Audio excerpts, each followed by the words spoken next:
Monsieur le maire, bienvenue dans C'est-à-dire. On évoquait dans le C'est-à-dire de la semaine dernière une réunion publique sur l'aménagement du boulevard Camélina. Donc elle était initialement prévue le 12 juin. Elle est reportée. Pourquoi? Un problème sur le projet ou avec le département?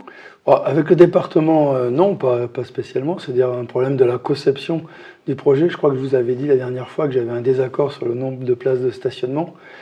Et donc, plutôt que de réunir les gens, je me doutais qu'ils allaient réagir à des suppressions de places de stationnement prévues dans leur projet. J'ai préféré dire au département, revoyez votre projet en supprimant pas de places de stationnement, parce qu'on est dans une situation contrainte, et moins on supprime de places, voire 0 place, ce sera mieux, et donc on retravaille. Enfin, ils devront retravailler avant de revenir présenter ce projet. Pourtant, c'est le problème de beaucoup de villes de ne pas supprimer des places de stationnement actuellement. Oui, et donc c'est pour ça que j'essaye de faire respecter cette idée. Ne supprimons pas de places de stationnement quand les personnes souffrent à trouver des places aujourd'hui. Ça sera à l'identique alors? Donc, non, je ne sais pas, c'est à eux de retravailler, mais en tout cas il faut pas supprimer de places comme ils l'avaient prévu. Alors vous avez dit que le chantier va durer 1 an. Qu'est-il prévu pour éviter les nuisances et les problèmes de circulation? Alors après c'est comme tout chantier, il y aura forcément des nuisances et des problèmes de circulation, mais ça le département sait faire, hein, et ils font par morceaux, par tronçons, et donc les nuisances sont amoindries. Mais il y a forcément des nuisances quand on travaille à neuf des routes. Et puis moi j'ai demandé aussi que pendant le temps du chantier, on trouve des parkings provisoires, parce qu'on ne peut pas supprimer toute une rue de stationnement sans se poser la question de où vont stationner les habitants. Donc ça fait partie aussi des éléments qui n'étaient pas prévus et auxquels j'ai demandé qu'il soit fait une étude pour trouver des solutions de remplacement. Pas de date de report pour l'instant? Ah non, et c'est surtout qu'il faut prendre du temps pour revoir le dossier. Une réunion publique Mon enfant, mon ado, mon quartier est prévue le 3 juin. Elle vise à éclairer les enjeux liés à l'autonomie des jeunes dans l'espace public. Pourquoi est-ce que c'est dangereux à Gennevilliers plus qu'ailleurs? Non, c'est pas dangereux plus qu'ailleurs. Je suis pas sûr qu'il y ait plus d'accidents à Gennevilliers qu'ailleurs, peut-être moins d'ailleurs, parce que quand on regarde la presse, j'en vois dans d'autres villes, mais pas forcément chez nous. Mais c'est dangereux comme toute route.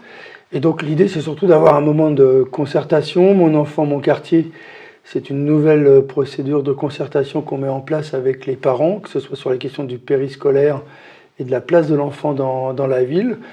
Le choix de la mobilité a été décidé par les élus pour commencer. Ensuite, moi, ce que j'aimerais bien, c'est qu'on demande l'avis aussi aux parents des thèmes pour les suivants, pour faire en sorte que l'on avance. Et puis, la question de la mobilité était quelque chose qui nous semblait important, puisque des parents souvent nous en parlent, et donc on traite le sujet. Et selon vous, quelles sont les conditions essentielles pour que les enfants puissent se déplacer en toute sécurité? Qu'ils soient avertis que la rue est dangereuse et qu'on ne traverse pas sans regarder, on traverse sur les passages piétons, et on fait attention.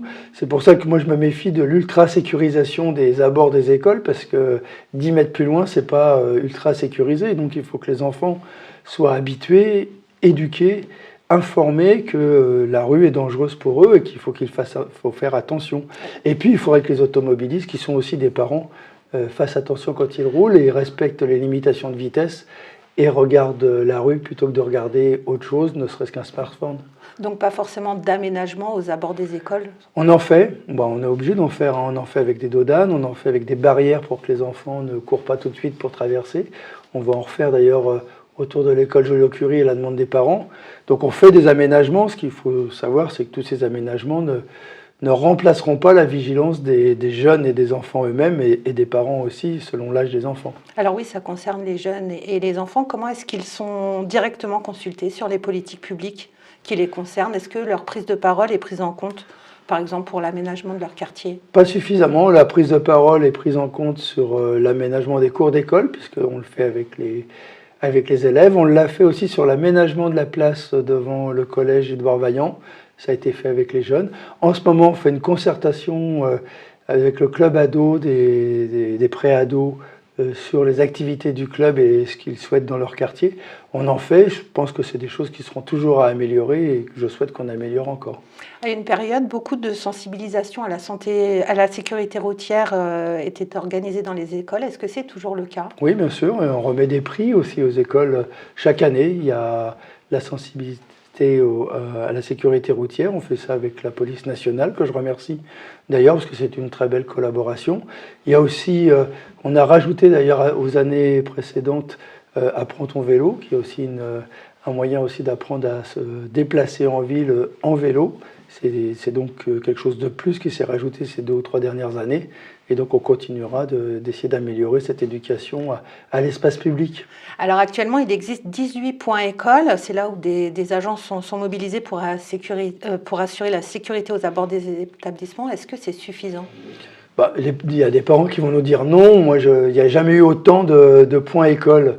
Pourtant, il n'y a pas beaucoup plus d'écoles que dans ces 50 dernières années, voire ces 60 dernières années. On n'a jamais eu autant de points écoles. Donc on adapte chaque année en fonction des configurations. Et parfois, on nous en demande et on dit un passage piéton peut suffire sur des rues peu passantes. Parfois, il faut mobiliser pour empêcher les gens de rentrer. Il faut aussi parfois se disputer avec les parents qui amènent leurs enfants en voiture alors que en général, les écoles ne sont pas si éloignées du domicile, on n'est pas à la campagne, et donc on pourrait les emmener à pied. Je suis sûr que le gain de temps n'est pas énorme. Je crois même qu'on perd du temps avec sa voiture si on attache bien ses enfants avec une sécurité et qu'on cherche une place. Donc tous ces éléments-là sont des discussions permanentes. Donc, par contre, ça coûte de l'argent, et dans un cadre budgétaire de plus en plus contraint, nous regardons bien les choses pour éviter de faire n'importe quoi. Et auparavant, c'était une association qui assurait les points écoles. Il y a eu beaucoup de retard, d'absence, et donc on a repris en interne cette gestion des points écoles. Et depuis? Ça s'améliore. On arrête là, on se retrouve la semaine prochaine dans C'est-à-dire.